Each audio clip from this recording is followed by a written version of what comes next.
Super Singer Junior season 10ல second runner up அதாவது third place வந்திருக்கக்கூடிய சாராஸ்வதி அவங்க அம்மாவோட பலரோட ஆசையை இப்ப சூப்பர் சிங்கர்ல ஜெயித்த பணத்து மூலயமா நிறைவேற்றி வச்சிருக்காங்களாம். அதோட விவரத்தை அந்த இதில் பார்க்க போறோம். கடந்த வாரம் ஞாயிற்றுக்கிழமை May 25 Super Singer Junior season 10ஓட கிராண்ட் ஃபினாலே கோலாகலமா நடந்து முடிஞ்சுது. இதுல எல்லாருமே எதிர்பார்த்த மாதிரி காயத்ரி தான் டைட்டில் வின் பண்ணாங்க. நஸ்ரீனுக்கு செகண்ட் பிளேஸும் ஆத்யா அப்புறம் சாராஸ்வதிக்கு தேர்ட் பிளேஸும் கொடுக்கப்பட்டிருந்துச்சு. இதுல சாராஸ்வதி அப்புறம் ஆத்யா இவங்க 2 பேருக்கும் தலா 5 லட்சம் ரூபாய் பரிசு தொகை, அதாவது 3வது பிளேஸுக்கு 5 லட்சம் ரூபாய் கேஷ் பிரைஸ் கொடுத்திருந்தாங்க. சாராஸ்வதி அவங்க ஃபேமிலியை பொறுத்த வரைக்கும் எக்கச்சக்கமான இன்டர்வியூஸ் கொடுக்கும்போது அவங்க அப்பா ஆர்கெஸ்ட்ரால ஒரு குரூப் சிங்கரா இருக்கக்கூடியவர், ஒரு பாடகரா இருக்கக்கூடியவர் அப்படிங்கிற மாதிரியும் மேடையில பாடக்கூடிய அந்த நேரங்கள்ல தான் சாராஸ்வதியை கூட்டு போயிட்டு பாட வைக்கும் போது சாராஸ்வதிக்கு இசை ஆர்வம் அதிகமா இருக்கு, அவங்களுக்கு பாடல் பாட வருது அப்படின்னு கண்டுபிடிச்சு அப்படிதான் அவங்களோட சூப்பர் சிங்கர் பயணம் ஆரம்பிச்சிருக்குது.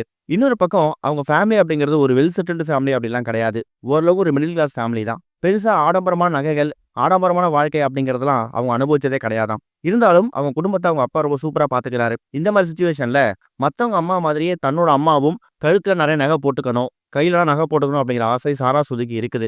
இப்ப இந்த சூப்பர் சிங்கர் ஜூனியர் சீசன் 10ல அவங்க ஜெயிச்சிருக்கக்கூடிய அந்த 5 லட்ச ரூபாய் பரிசு தொகை இருக்குல்ல, அதை எடுத்து அவங்க அம்மா கிட்ட தான் கொடுத்துருக்காங்களாம். இந்த பரிசு தொகையில உங்களுக்கு எவ்வளவு நகை வாங்க முடியுமோ வாங்கிக்கோங்க.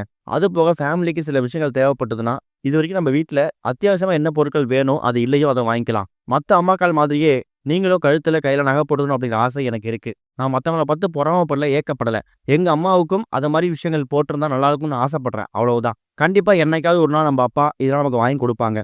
அதோட முதல் படியா சூப்பர் சிங்கர்ல என்னோட திறமை மூலமா கிடைச்சக்கூடிய இந்த பணத்தை நான் வேஸ்ட் ஆக்க விரும்பலாமா? உங்களுக்கு நீங்க என்ன நகையை வாங்கணும்னு ஆசைப்படுறீங்களோ அந்த நகை எல்லாத்தையுமே நீங்க வாங்கி நீங்க யூஸ் பண்ணிக்கோங்க அப்படிங்கிற விஷயத்தை தான் சாராஸ்வதி அவங்க அம்மா கிட்ட சொல்லியிருக்காங்களாம். இதை சொன்னதுக்கு அப்புறமா சாராஸ்வதியோட அம்மா பயங்கரமா கண் கலங்கி தேம்பி தேம்பி அழுதுருக்காங்க. இன்னொரு பக்கம் எமோஷனலா அவங்க அப்பாவும் தன்னோட பொண்ணு குடும்ப கஷ்டத்தை நினைச்சு அந்த 5 லட்ச ரூபா விஷயத்த தான் எடுத்துக்காம அது குடும்பத்துக்காக செலவு பண்றாங்க அப்படின்னு நினைக்கும் போது கண் கலங்கிட்டாராம். இது ஒரு பக்கம் இருக்க, கடந்த வாரம் மக்கள் செல்வர் விஜய் சேவி நடிப்பில் உருவான திரைப்படம் தான் எஸ். இந்த திரைப்படம் வெளிவந்திருந்துச்சு. இயக்குனர் ஆறுமுககுமார் இந்த படத்தை மட்டும் இயக்கியிருந்தாரு. நடிகை ருக்மிணி வசந்த் இந்த படத்து மூலயமா தமிழ் சினிமால கதாநாயகா அறிமுகமானாங்க. பெருசா எதிர்பார்க்கப்பட்ட திரைப்படம் ரசிகர்களுக்கு ஏமாற்றத்தை தான் கொடுத்திருக்குது. அதை விட முக்கியமானது முதல் நாள்ல இருந்தே இந்த படத்துக்கான வசூலும் பெரிய அளவில் இல்லையா. இந்த நிலையில இந்த திரைப்படம் ரிலீஸ் ஆகி கிட்டத்தட்ட 5 நாட்கள் கடந்திருக்குது. இந்த 5 நாட்கள்ல பாக்ஸ் ஆபீஸ்ல ஏஸ் திரைப்படம் எவ்வளவு வசூல் செஞ்சிருக்கிற மாதிரி வெளியிட்டிருக்காங்க. அதன்படி விஜய் சேதுபதி அவரோட இந்த ஏஸ் திரைப்படம் உலக அளவுல 5 நாட்கள்ல மட்டும் வெறும் 6.2 கோடி ரூபாய் தான் வசூல் செஞ்சிருக்குதான். சொல்லப்போனா மாமன் திரைப்படத்தை விட இதுல வசூல் ரொம்ப ரொம்ப கம்மி அப்படிங்கறத நம்ம கவனிச்சே ஆகணும்.